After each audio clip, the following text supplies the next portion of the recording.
I can still remember the first time I heard my own voice echo through a microphone. It wasn't fame, it wasn't glory, it was curiosity. A kid from Queens, New York, sitting in a friend's living room, and unredoubt artistic, singing words he barely understood about a world that hadn't even noticed him yet. Music didn't arrive in my life like a thunderstorm. It crept in quietly, a hum under my skin, a rhythm in the way people talk, a melody hidden in the noise of the city. No. I didn't know what I was chasing back then. When you went to start so, what's your duty? I just knew I had to find it. Art Garfunkel and I were just two boys who loved harmonies. We sang together in stairwells and school halls because the echo made us sound bigger than we were. That echo, that tiny miracle of two voices becoming one, was our first taste of magic. People later called us Simon and Garfunkel. But in the beginning, we were simply Tom and Jerry, two dreamers with a guitar, a handful of chords, and a belief that music could make sense of everything. The 1960s were noisy, riots, revolution, change, and somehow, amid that noise, Arlen and I wrote The Sound of Silence. Funny, isn't it? The world was screaming, and we wrote about quiet. People think that song was about peace. It wasn't. It was about isolation, about standing in a crowd and realizing no one really sees you. Maybe that's why it lasted, because everyone, sooner or later, feels that way. When I sang those lines, "Hello, darkness," my old friend, I didn't know they'd follow me for the rest of my life. Back then, I thought I was just writing about the world around me. Now I know.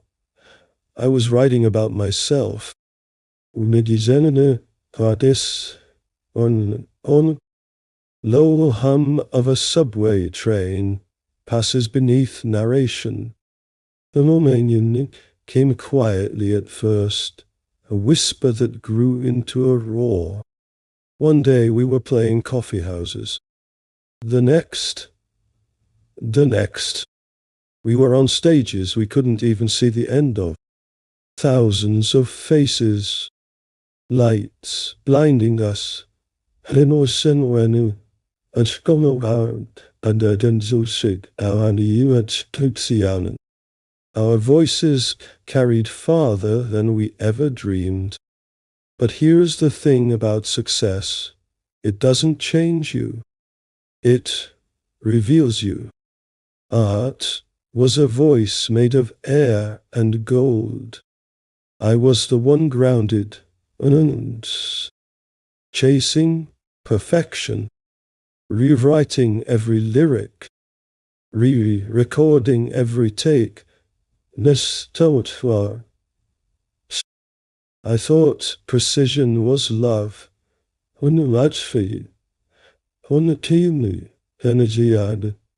I thought precision was love.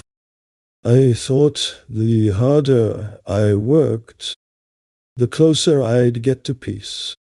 Instead, the closer I got to perfection, the farther I drifted from joy. The partnership that once felt like brotherhood started to crack. Two artists, two egos, two hearts pulling in different directions. When we broke up after bridge over troubled water, the world called it tragedy. But deep down, part of me felt relief. because sometimes even harmony becomes too heavy to carry. My solo career was like stepping out into sunlight after years in shadow. It was terrifying and beautiful, still crazy after all these years. Graceland, Onda. You can call me Al. Each album felt like a new version of me trying to breathe. I traveled the world, searching for new sounds, African rhythms, South American melodies, anything that could make me feel alive again. Music became my passport to humanity. It connected me to people whose language I didn't speak, but whose hearts beat in time with mine. And for decades, that was enough. Every song was another question, another journey, another chance to understand what it means to be human. But somewhere along the line, the noise started to change. The older I got, the louder the applause became, and the quieter my heart grew. That's the strange paradox of performing. The more people love you, the more you start to disappear behind their expectations. I began to notice small things. My ears ringing after shows, my voice needing longer to warm up, the fatigue that lingered no matter how much I rested. But I told myself it was fine. After all, I'd been through worse. I'd seen the industry change, the world change, and somehow I always found my way back to the stage. I thought this would be no different, and then I was wrong. Music shifts to minor key, slow heartbeat rhythm and a soft guitar. Around my late 70s, the ringing in my ears became more than just noise. Doctors called it hearing loss. I called it betrayal. You spend your life chasing sound, crafting it, shaping it, building your world around the smallest vibration of air, and then, slowly, that sound begins to fade. Only, it's cruel. Really, the universe gives you a gift, lets you use it long enough to believe it's yours forever, and then it starts to take it back, piece by piece. At first, I didn't understand. I could still sing, still perform. I adjusted and dusted, changed arrangements, relied more on muscle memory.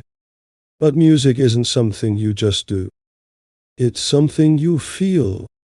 And when the sound you love becomes distorted, when the notes you once trusted start to blur, something inside you begins to break. Piano fadis, silence. When these a faint breeze passes, symbolizing loss. People often say, "Paul, you've achieved everything. You don't need to keep going." But they don't understand. It's not about need. It's about belonging. I belong to music, the way the sea belongs to the tide. It carried me, defined me, and sometimes drowned me.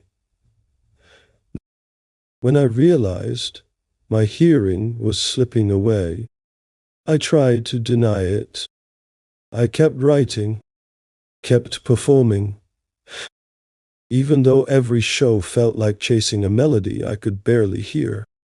There was one night in Nashville When I was singing The Sound of Silence, halfway through, I noticed something strange. The band was playing perfectly. The crowd was still. But in my head, the song didn't sound right. It was like hearing it through fog. And in that moment, I felt a kind of sorrow I can't describe. Not because I'd made a mistake, oh, but because I knew I was listening to my music fade from the inside out. That's when I understood the cruel irony of my life. Yuan, Shizetsu. The man who wrote The Sound of Silence was slowly being swallowed by it. At first, I laughed.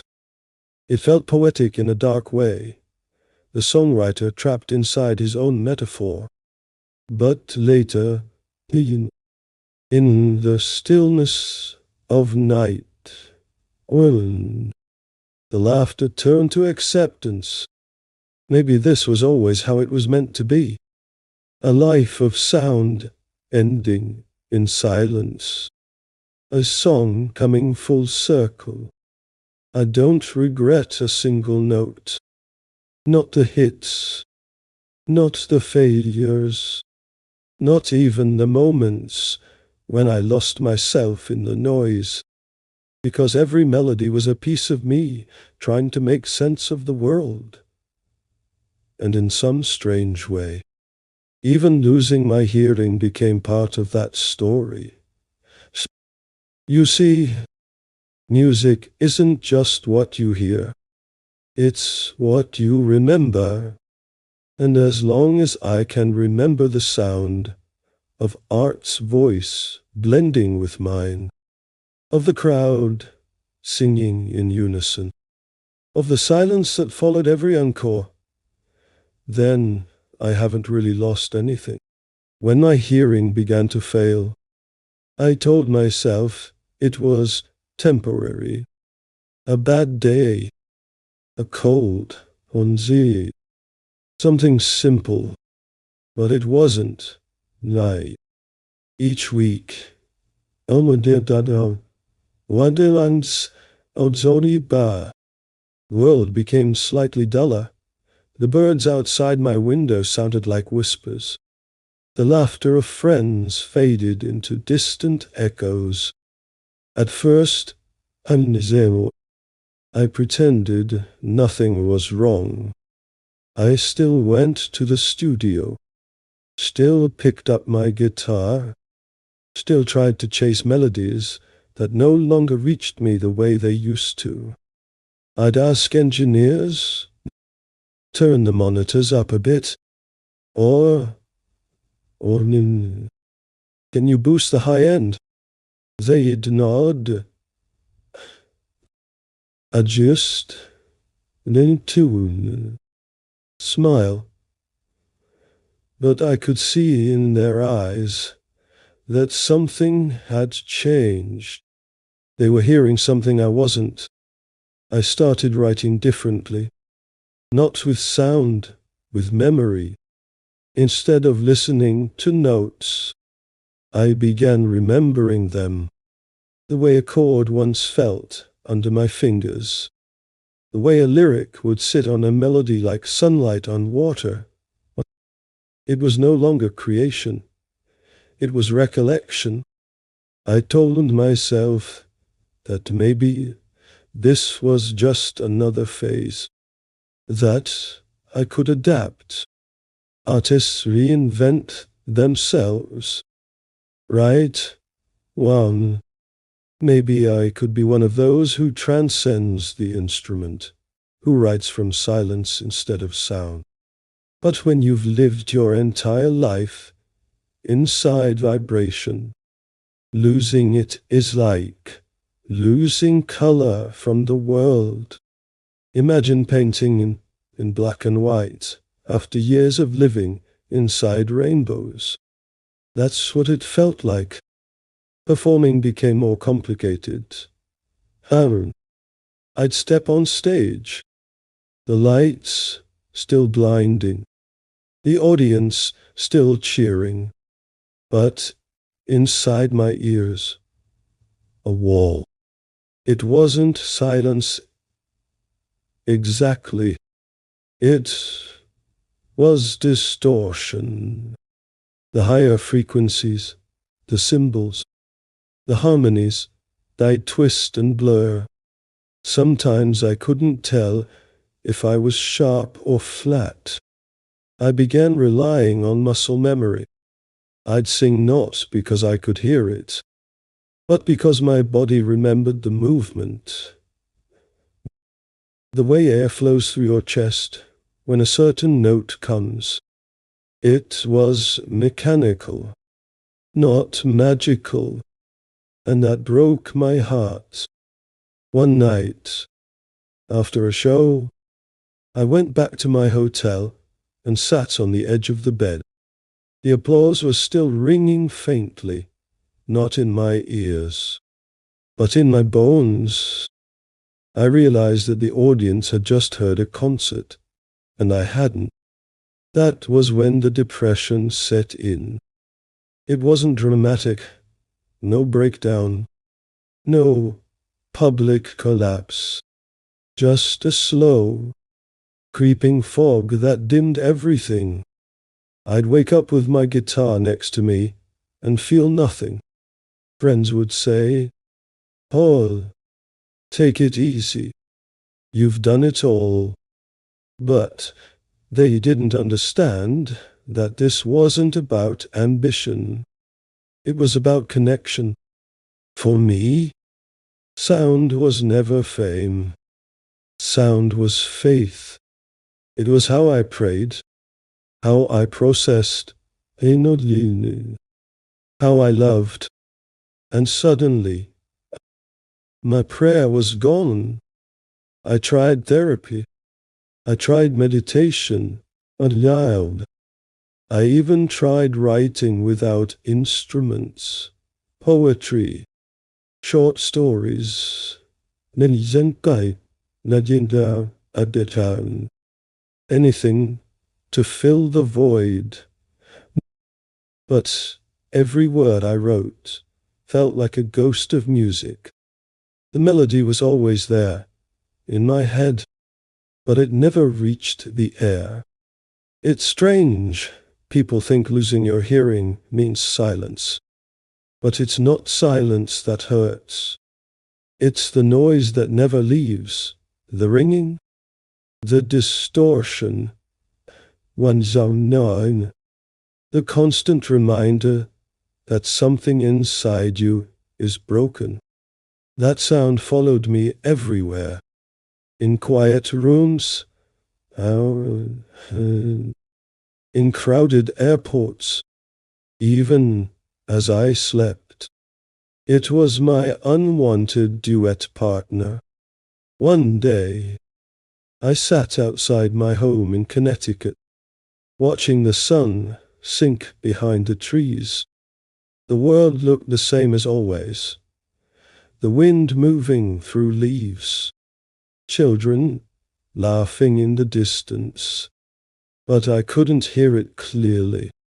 Just fragments, moments, and I thought, maybe this is the universe's way of telling me to finally listen.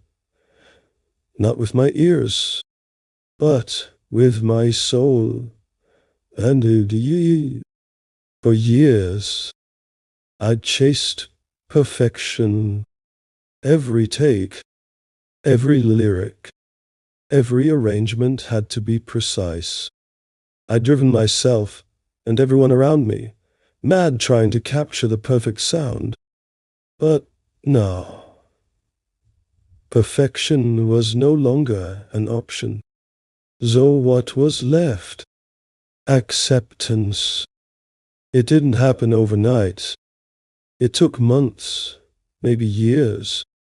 But slowly, I began to see that silence isn't the opposite of music.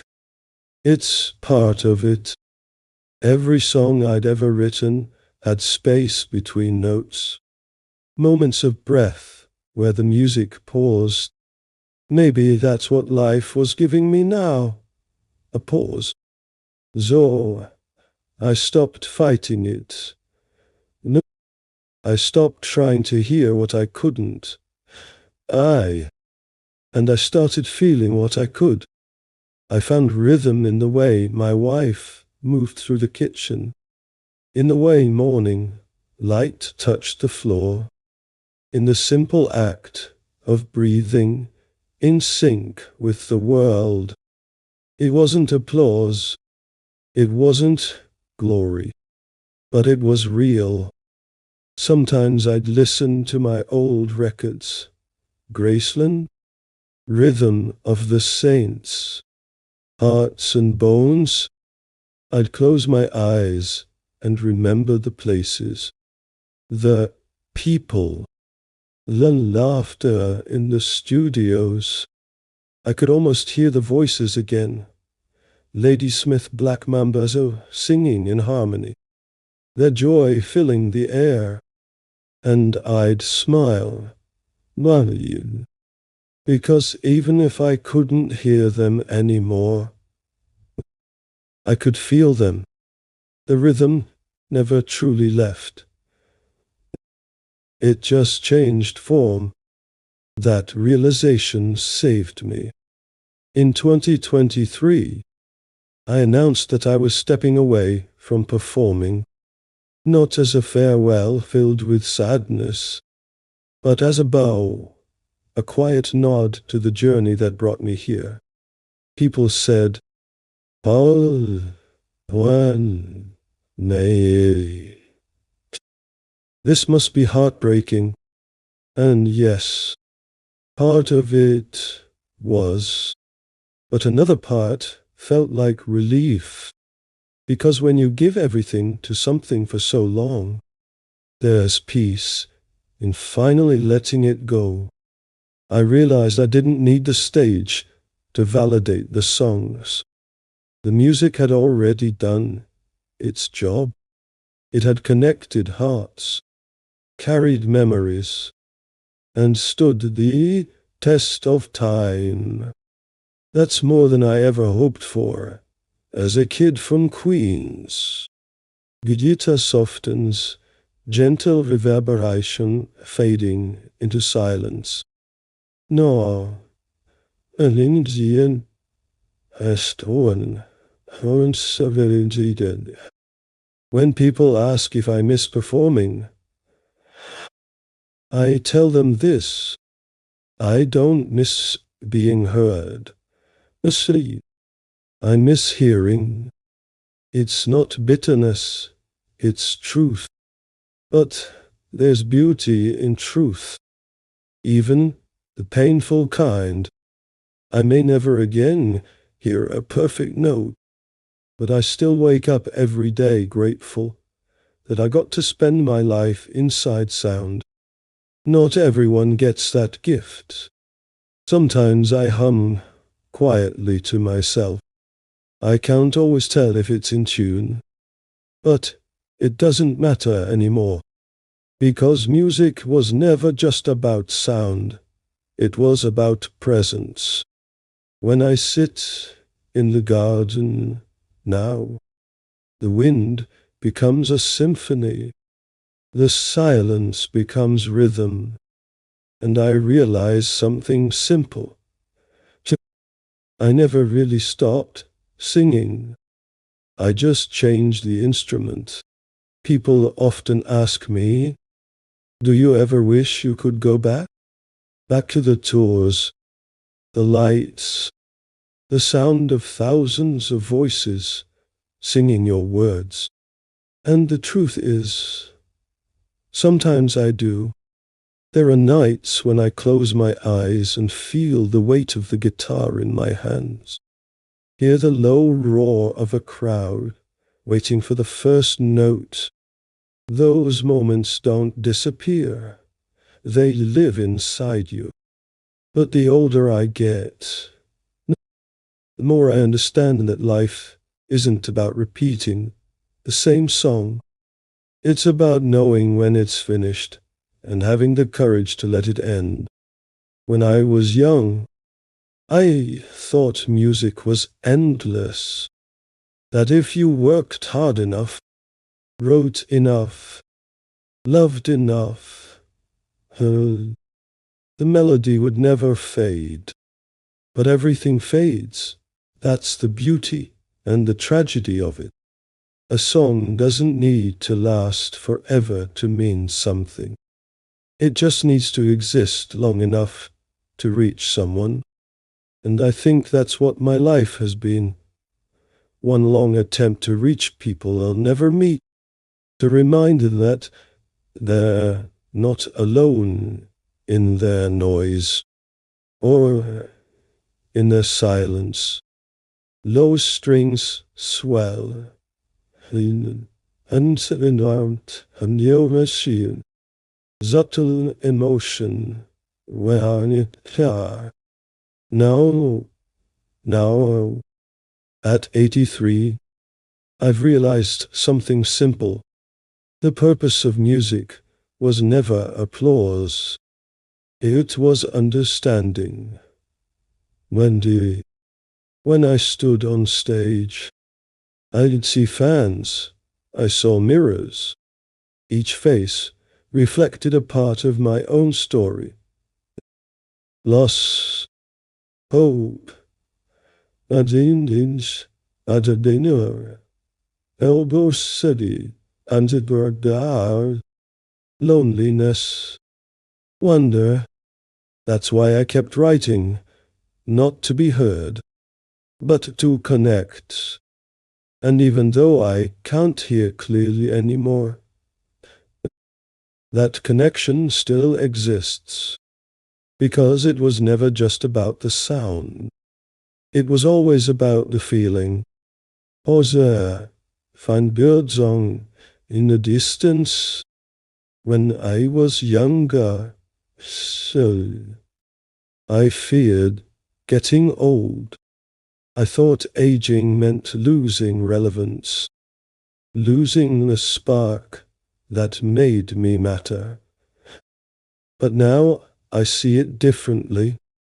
Getting older doesn't mean fading. It means softening, like the final chord of a song that slowly resolves into silence. It's not the end, it's resolution. The silence I once feared has become my friend again. It's the same silence that started it all, the same quiet that gave birth to the sound of silence so many years ago. Only now I understand it. When I wrote The Sound of Silence, I was trying to capture loneliness. Now, when I sing it in my head, and the doubt, it doesn't feel lonely anymore. It feels peaceful, because silence isn't absence, it's space. It's the space where reflection lives, the space where you remember what matters, family, love, and belong. Moments that don't make the charts, but stay with you forever. I spend more time near the water now. There's something about waves that reminds me of rhythm, how they rise and fall endlessly. Never quite the same, yet always familiar. Sometimes I sit there and think about the boy from Queens, humming tunes into a cheap tape recorder, dreaming of being heard. I wish I could tell him that one day his voice would travel farther than he could imagine, and that even when the music stopped, his song would still echo in the hearts of strangers. That's legacy, not fame, not awards, just resonance. I think that's what I'd like people to take from my story. That endings don't have to be sad. That silence can be a teacher, not a punishment. one on it been seen or standing in the air, that there's beauty in stepping back, in listening instead of speaking. For most of my life, well, I filled every quiet space with sound. Now, I've learned to let the quiet fill me. It's not easy. Old habits die hard, but I've come to love it. Because in silence, I can still hear everything that ever mattered. Art's harmony beside mine, the laughter of audiences, the breath I took before every verse. Those sounds never leave you. They become part of who you are. So when people say, Paul Simon stopped singing, I smile, Nia, because they're wrong. I didn't stop. I simply changed the way I sing. Now, I sing through memories, through the people who still play my songs on long drives or quiet nights, through the voices that carry those lyrics to new generations. The sound is no longer mine alone. It belongs to everyone who ever found comfort in it. And that, to me, is the greatest encore any artist could ask for. If I could leave one message, it would be this. Don't fear the silence. It's not the end of the song. It's part of the melody. Listen to it. Why? Live inside it. And when your own music fades, let it fade with grace. Because everything beautiful, every song, every life, every love eventually finds its way back to quiet. And in that quiet, you'll realize the music never truly left. I'm Paul Simon, and this is why I quit.